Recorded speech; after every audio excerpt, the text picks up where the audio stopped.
G'day. This is a very special episode because it's not an episode of Sports Geek. This is an episode of Hear Me Out. I was lucky enough to be invited on as a special guest of Hear Me Out by RJ and Bley, where I help convince Bley that sports is awesome, which I obviously think is. So you can check out the Hear Me Out podcast by going to the link sportsgeekhq.com/hearmeout or in the links in the show notes for this podcast.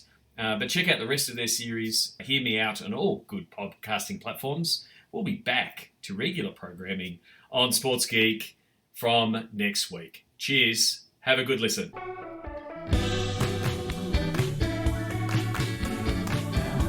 Hear me out, dude. Seriously, just hear me out. Please, will you hear me out? Hello, everybody. Welcome to Hear Me Out. My name is RJ. And my name is Bley. This is the podcast where us as two best friends tries to convince the other to be more like themselves. Yeah, sometimes it works. Sometimes it doesn't. That's right. Today, I'm going to try to convince Mr. Blair on the other side to get into sports. You haven't been into sports ever since I've known you, and it's time. I've got a few little things to reveal about my personal history. Nobody wants to hear. We'll get there about sports. And of course, in every episode, the loser has to donate to a charity. RJ, what is our charity we are donating to today? Today, to keep with kind of the sports theme, it's the Boys and Girls Club of America. That's right. So they'll be getting a donation either way, but who's going to do it? Me or you? Who's going to do it? I don't know. Me or you? We'll see. I'm right. excited about our guest. Our guest today is Sean Callanan, a.k.a. The Sports Geek. He's tapped into the business of sports and even owns his own esports team, which is amazing. League of Legends teams Gravitas in Australia. Welcome to the show, man. We're super pumped you're here. Thanks a lot, guys, and pumped to be here. Good, looking forward to it. Sean, what are your huge teams now? Who are you following in Australia? And I assume you also follow some American teams. Who do you like? Yeah, so Collingwood is the football team that I follow. My great grandfather played for Collingwood, which is why I didn't get a choice. Wow. Which is why my son didn't get a choice. So I still follow the Pies. That's great. I'm up and about because we won last night, so that's good. And then the NBA. As a 16-year-old, I started following the Detroit Pistons, the Bad Boys, Isaiah Thomas, Bill Laimbeer, Dennis Rodman. Mahorn, Dumars. Yeah. So I was the guy yelling at everybody when Last Dance was on and saying, hey, they missed a whole series when we beat down Michael Jordan. Yeah. So the Pistons, they suck at the minute, but I still love my NBA. So the Pistons would be my other team. There we go. Are you a baseball fan at all? Cricket's not the same, obviously, but are you at all a baseball fan? I'm a massive Boston Red Sox fan. Yeah, well, that's the thing. When you're from Australia, you get to pick whatever team. So we're not geographically bound. So when I tell someone I barrack for the Pistons, and then I'm a Chicago Cubs fan, and I'm a Packers fan, I get the weirdest looks, and it breaks people's brains. But we get to pick. So just blood coming out of their ears while you're saying. So Wrigley was the first game I went to, and I went to Wrigley. And so I love that as a stadium and the history of the stadium and everything there. And so I was like, so that's why I followed the Cubs. And I think I was there for a Sammy Sosa game during that, juiced up, every ball was going over, into the bleachers. So I'm a right field sucks guy. I'm right in the bleachers. So yeah, Cubs. Excellent. Amazing. Now tell us about, how did you get involved with League of Legends? How did that whole thing start? And tell us about your team. Yeah. So I started Sports Geek 11 years ago. I was a frustrated geek. Too many terrible websites and terrible emails as a sports fan. I know it. I started Sports Geek, and so I've been working with sports and leagues around what they do in the digital space, and the whole industry overall has sort of been looking over its shoulder at this esports thing, this gaming. And so what is it? Is it a threat? Is it an opportunity? And because I'm a data and audience guy, and hey, let's talk to the fans, I'm like, it's a really big audience and it's a really big opportunity. And Absolutely. so I'd been using my podcast and reaching out to people to find out more about it. And the guys at Riot Games here in Australia came to me because they'd had investment into the league from sports, like it happened in the US with the Golden State Warriors getting a League of Legends team, the Houston Rockets, Philadelphia 76ers have now got it. So it happened, the same trend had happened here. And so they asked me to help them find someone to run the 8th team. They had a spot available. And so I helped them do that. And then I said, well, hang on. If this seems like a pretty good opportunity, can I put my hand up? And lo and behold, I get the spot. And so we got told we got the spot in November. 6 weeks later, we had to have a team and a name and players and everything done. So Gravitas was born in a 6-week manic period of recruiting coaches and players and coming up with a name and a logo and a color and a jersey. Wow. So, a lot of fun. That's a lot of fun. Awesome. That's you got to live out every kid's fantasy of having a team. That's so one of my jokes has been I'm a sports geek like Mark Cuban, except he's got a little bit more money, right? And here I am now. I own a team, so it's like exactly. It's, You're the same. You're the same now. Exactly the same. Yeah. Exactly the same. How did you land on that name? It was a really interesting exercise. Like we had 10 days to come up with the name and the logo, so we just started throwing names at a board, and then it's like, which ones are available on the internet and no one's used? Oh yeah. And so we ended up. You are a smart marketing guy. You are very, very smart. Yeah, very but then smart. then we sort of went down the path of these Latin names. So a few of the teams have used them in like Dignatus and Invictus and things like that. So we started going down. Rewatch Gladiator, trying to figure out all the words that we could use. And so we went with. Are you not entertained? Yeah, so we went with Gravitas. We went, has some gravity, some weight, and it sort of sounds fighty. But it was funny talking to our, esports athletes when we were throwing the name to them. They're 18, 19-year-olds. They played games a lot. A lot of them didn't even know what the name was. Like, I'm not sure. Does it mean like gravity? And so the way I explained it to them, it's like, it means, you've got some weight and, your words have meaning. And I said, it means you have big balls. You walk into the room and they know that you mean it. And so they got it. They're like, so that's how we stride into the studio to play. So, so the Gravitas that's the team logo. Yeah, they got it. Yeah, they got it. Are you one of these sports owners who is like a Jerry Jones? Are you always are you messing with everybody? Are you messing with all the coaches? Are you super involved? I try not to, because I've never played the game. Like, I probably like Jerry Jones, right?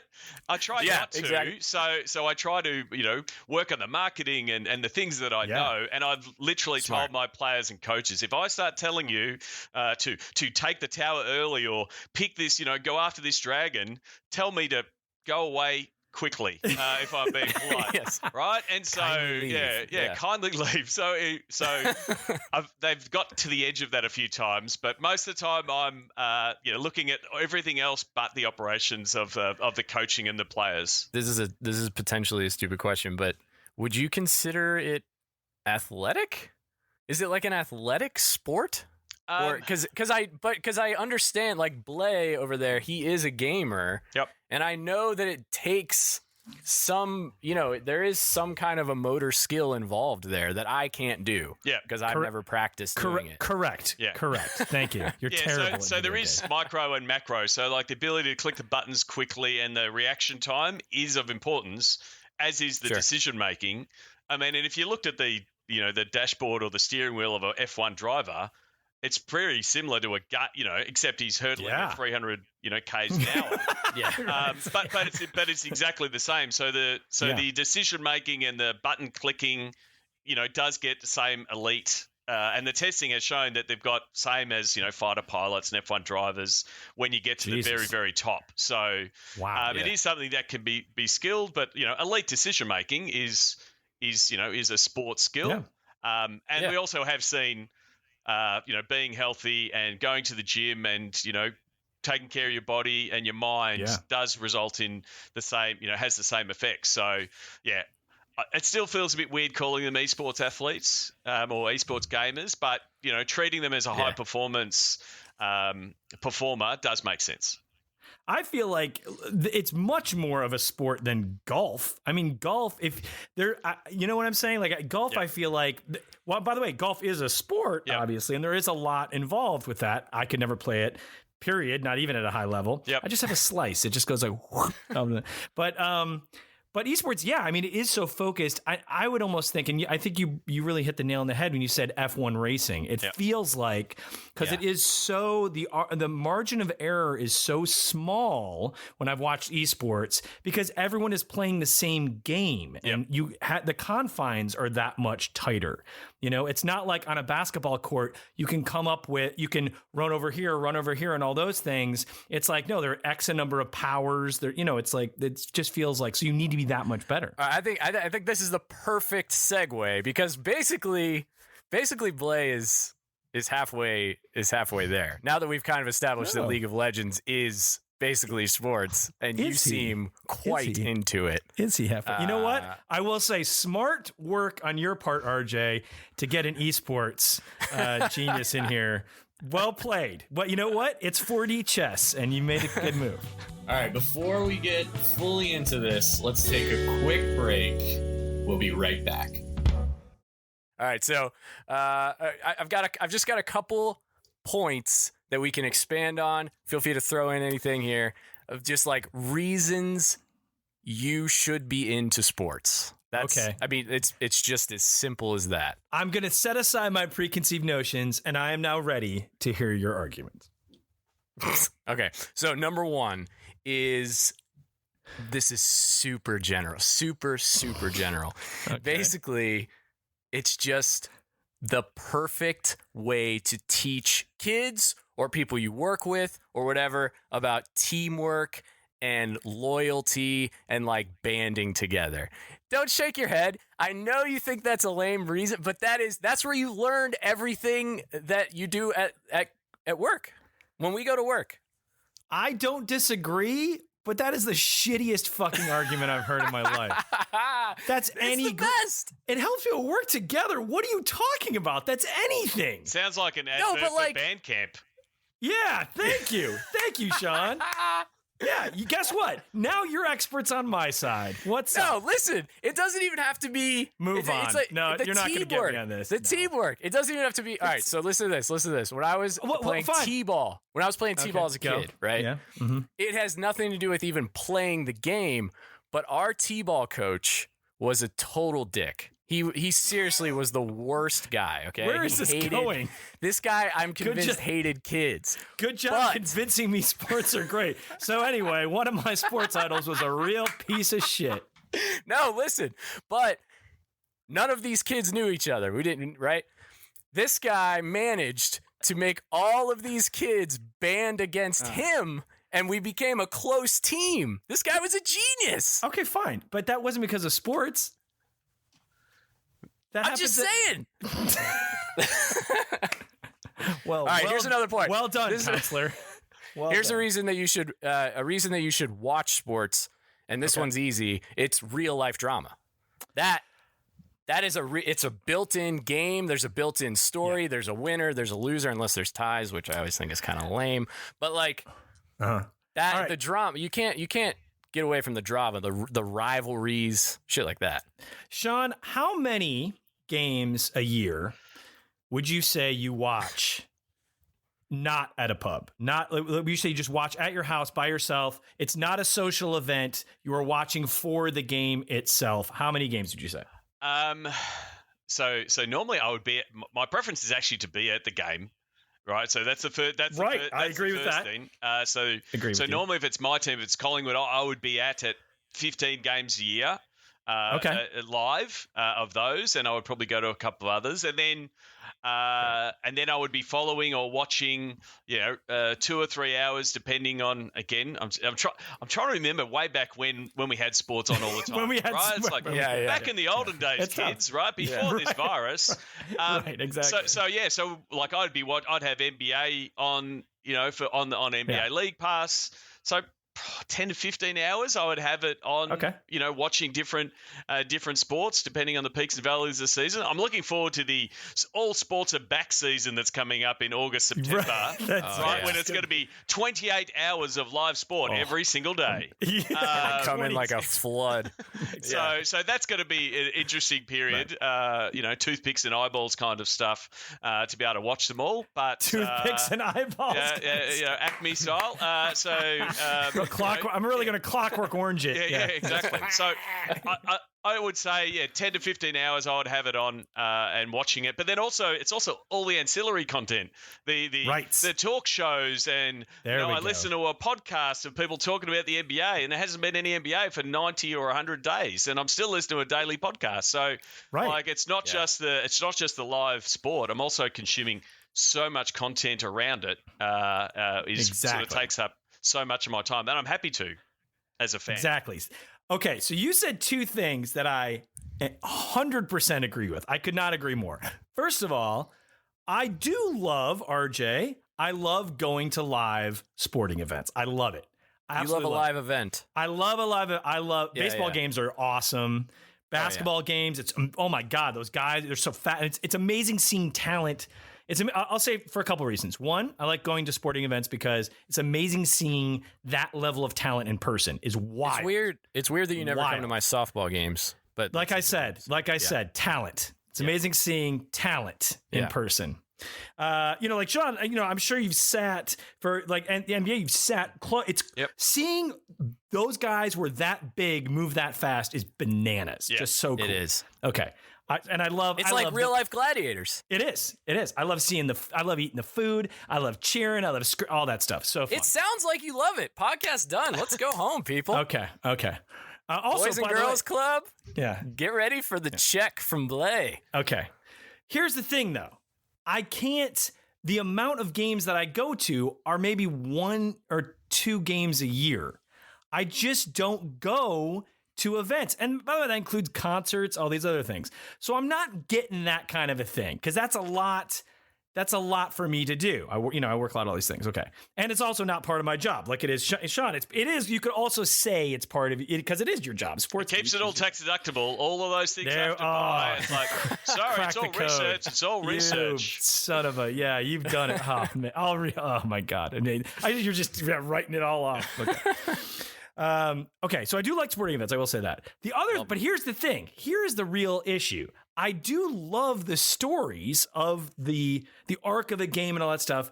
But like Sean, I like the ancillary content more than watching the actual game. Just give me the story, baby.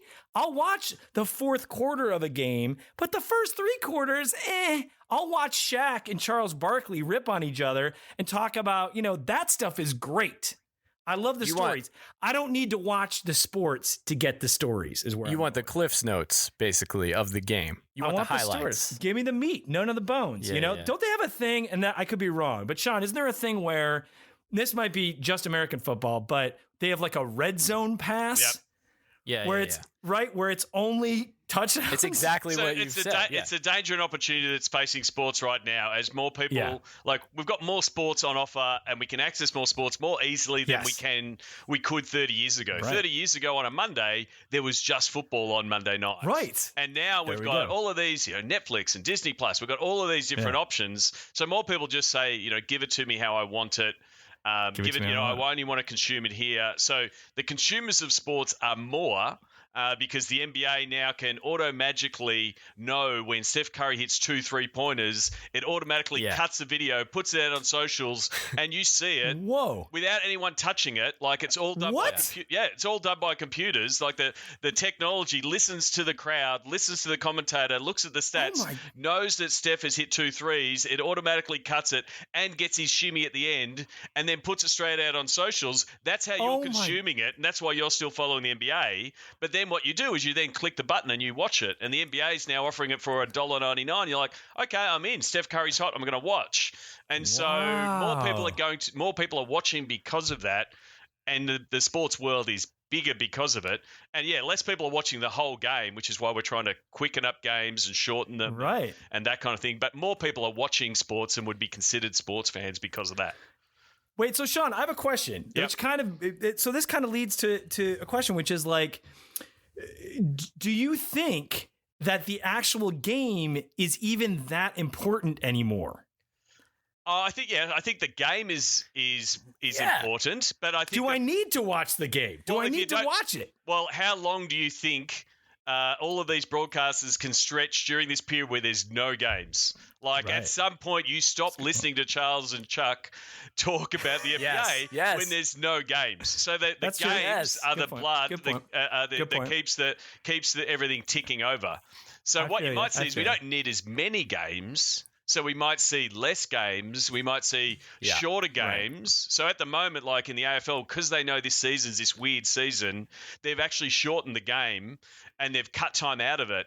So because they might be playing more games, because normally you play one game a week and let the players recover. Right. And so they've cut 20% out of the game. So there's less game time, but we're still getting a result. I'm still happy Collingwood won because I got a result, but the games are less. So the guys can play a game on Monday, then Thursday, then Sunday, so we can finally finish a season. They might stick with that going forward because it's an easier product for TV. People watch the whole thing. You can jam a few more ads in there and make money for everybody. So like that's where I think that might happen, where they start trying to condense an NFL broadcast is the classic one. It takes 4 hours. Like what would it look like if it took 90 minutes? Watch more of it. So do you think, this is so interesting, but do you think like the pandemic and COVID is going to change the way we actually change a sport? Like change the sport of basketball, change the sport of baseball? I do think so, because the money talks and the broadcasters are going to say we need to do different things to make more money, whether it is jamming in more ads or making it more palatable for their platforms. And also I think there'll be innovation that comes out of it. So when the NBA does come back with no fans, they might come up with new camera angles and different ways for you to consume it. They go, we don't have to always shoot it that way. We might shoot it this way, and it's brings people back in. So that's where I think there might be some changes, whether it's length of season. MLB is going to come back with a 60-game season. They might say, well, do we really need to have all of those games? Let's roll some dice. Let's just flip a coin. Yeah. So even inside the games themselves, like MLB, like you say, everyone's going to have a DH now. Both leagues are going to have a designated hitter.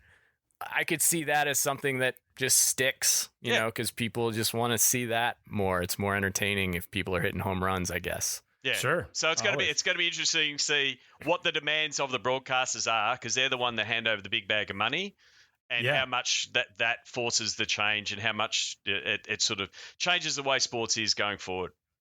See, I like the future that you are pitching. I would watch sports if it was the future that you, Sean, are explaining, where now I can't do a 4-hour game. I'm not going to do it. I'll do a 90-minute game. I'm not, like baseball games. What are we doing? People just put golf on and it's just playing forever. I don't even know what's happening. Why do you even watch golf on TV? Just think about your life. It's like the elevator music of sport golf, I think. Yeah. It's just in the background. That's true. It helps me take a nap. It's the only way I can take a nap in the middle of the day. Yeah, I just watch. But I love it. I watched it yesterday. It's the only thing on. Yeah. Wow. All right. Yeah. Okay. So I watch ancillary content. I will go to games. I don't want to watch a game on TV. Right. But to Sean's point too, you know, this isn't a chicken or the egg situation. We don't have all these things that you love so much if we don't have sports. You got to have the game first. That's true. You got to have the game first. You're right. Okay. All right. Point to you. I just want to bring up one thing that everyone loves. You have to love it, Bley, if you're a true just person. And that's cocaine. Is it cocaine? The Olympics. It's the Olympics. The Olympics are the best. Olympics don't count. They count. They don't count. It's all sports. They don't count. Here's why they don't count. Because they don't. Olympics don't count because it's just a novelty. Like, no. I'm not going to follow the biathlon. Event in the world. In the world? No, listen. No. Get out of here. I respect Olympians. But watching. Clearly not. Wait. Well, let me just explain. Watching the Olympics is a novelty because I'm not following the career of Carrie Strug. I'll watch a biathlon because I want to watch somebody skiing and shooting. I'll watch Michael Phelps because it's a social topic of conversation. I'm not following Michael Phelps's career as a sport. I'm not following swimming as a sport. It's just like saying, so here's a question. Here's a question back to you guys. If I only watch the Super Bowl every year, am I a football fan? I would say no. And that is why a fan of the Super Bowl. That could be a thing. You like the Super Bowl as an event. But the Super Bowl isn't a sport. That's my point. It's an event. It's not a sport. That is why I don't consider watching the Olympics watching sports. I don't consider it because it's not a season. Go ahead, Sean. But that's like saying, Quentin Tarantino movies don't count if you don't read everything and read all listen to all the podcasts and read all the reviews. If you just go and consume and enjoy the Tarantino movie when it comes out, you go, that was a good movie. And you say, oh, you're not a true movie fan. But if you like Tarantino, follow Tarantino. I think the difference there is most people don't follow, let's say, swimming. Most people don't follow swimming.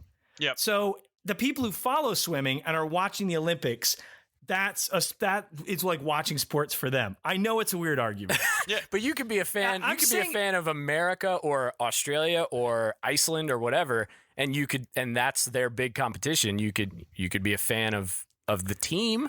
But it's also you're getting tricked into it. It's your country. It's like I'm going to root against the country I live in. Every 4 years or every 2 years, if you count also the winter, it's like, this is what you're in for. And the same, whether the World Cup of football, like when Australia's in it or when the USA is in it, guess what? For 2 weeks, 6 weeks, whatever it is, you're a football fan because you are riding your team as far as it. And if Joe Nobody wins a gold in the skeet shooting, you're like, Joe Nobody is the best. He's, where do I get a Joe Nobody t-shirt? That's a good point. Let's throw a parade for that guy. So your point is... Wait, this is basically just your argument from last time, which is there needs to be less. Well, there's only one every 2 years, so it's perfect for you.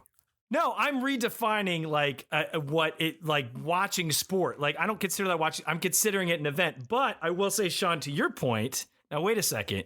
If we're talking about sports being a story and drama, you are right. It doesn't get any bigger than the world stage and the Olympics. So, all right, you know what? I will say fine. Okay, fine. Yes, because you get sucked in every single time. You're right. You're like, that's here's true. a 16-year-old gymnast from Ohio that you want to know about her mother, and she slept in a car for so long, and here she is on the podium. Like, it's built for the commentator.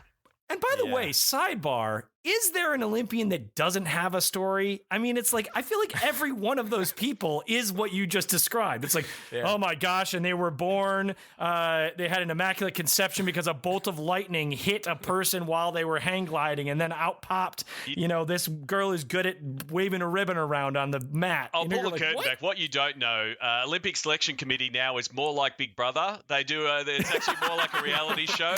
It's got nothing to do with ability at all. It's just like, what's your story? Tell us about your parents. Have you got a dog? What's his name? I do have a chance. Yeah, I can be an Olympian. Okay, you're in. A three-legged dog gets you in. I don't care. You can't run, can't swim. Three-legged dog, you're in. Oh, you've never heard of this sport? Perfect. Come on in. Perfect. Is that something? I will say, like, it must be fun. Like having a team and like being able to kind of craft storylines like that must be a really awesome part of what you get to do. Well, that's a bit that is developing, and is, when we're seeing things like The Last Dance and Amazon tipping in money into these longer form documentaries, people want to consume and be drawn into sport in different ways. And you're starting to see sports like sell their documentary rights to people like Amazon and Netflix because of the success of 30 for 30. And as much as we joke about this, it's like, you start learning more about, and it is an entree into the sport. You learn about Sunderland because of the Netflix series, or you become you start watching F1 more because of the Netflix series, or you go back and you're buying League Pass to get NBA games because of the The Last Dance. And so, if you're on Amazon, there's a really good series on the Australian Test cricket team. And again, if you're on Amazon, you're like, what's cricket? I don't understand it. And you start watching that and you're like, now I understand cricket. So that's the piece that is opening up. And that's the bit that the Olympics has always done well, because they're like, we've got 4 years, we've got all this programming. Yes, we've got 10 seconds of them running, and we've still got 59 minutes. What else are we going to do? So So it's about building out that story that we know that, Usain Bolt is a champion because we know everything about him. Yeah. Can you run slower so we can talk more over the broadcast? Exactly. You're saying we're going to need you to run a bit slower. I know you're so fast. Yeah, exactly. No, that's a good point. The producer just wants it to be 20 seconds so we can fit the ad break over it. Yeah. I know you want the record, but you have so many records. Yeah. It is. I will say one thing I am a huge sucker for. And sports really does tickle this, whatever, funny bone or whatever it is. But I am such a sucker for good camera angles. And the Olympics has every possible camera angle. And that's, by the way, I will say, why I like American football, because they have that fly-by-wire cam. And I'm such a video game guy. They're making it basically Madden and real American football are just going to become the same. But a lot of the innovation in NFL has come from Madden, because people have been consuming. Oh, is that true? Yeah, because people have been consuming the Madden game and the Madden view. They're like, this is how I know what football is. And again, the same. They'd go, I know Rodgers steps back and they do that fly route. And they're like, I've seen that. And so they're like, show me that view. And so that's where the innovations come into the broadcast, which is to bring in the gamers, and the same, more people are watching MLS because they're playing, New York FC or LA Galaxy on FIFA. And so they're like, we want to bring those fans in. So they're actually recruiting and getting new fans via things like games. That's amazing. And I will say, it's so funny because even watching Madden, they have adopted the thing that TV does, which is between plays, just shooting players kind of out of focus, all that, depth of field and all those things. It's man, that's fascinating. That's I just want to say my favorite camera angle from the Olympics 2 years ago was the one. I got really into curling because of the story of the guy with the mustache. No one has ever said that before in the history. I got really into curling. And I've been going to meetings for 6 months. I've been into curling since Vancouver. I really having a hard time. I keep diving into this YouTube channel. Don't go there, guys. It's like crack. Yeah.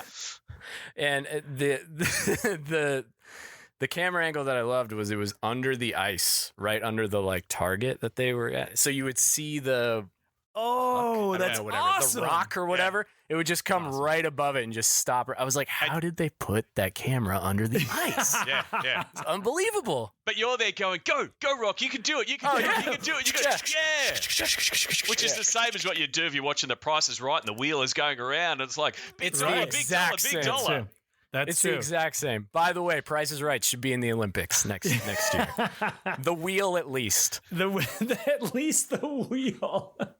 Yeah, I mean, and again, story, you're talking about The Last Dance and things like Hard Knocks. I love that program on HBO where it's they follow a team through the beginning of the season. They're all Liev Schreiber's got that cool, awesome voice, and the cornerback, that is the most important job on the field. But today, he's taking his time. You're just what? But it's really important to have that, because sometimes when you put a athlete in front of a camera and you say be entertaining, people forget they're an athlete. Right. There's only so many Shaqs and Charles Barkleys that actually can make people laugh. So you need that producer, the voiceover guy, to make it interesting, because if you just put a camera up and say, hey guys, be entertaining, a lot of them are terribly boring because they're very good at throwing a football or hitting a ball, and they're not comedians or they're not great orators. So shaping that story needs people of skill to do that. My God. All right. Well, okay. I will say this. All right. All right. Time to hear the verdict. But before we do, let's take a quick break. Okay. We're back. Where are we at? Let's just draw the conclusion here. You in?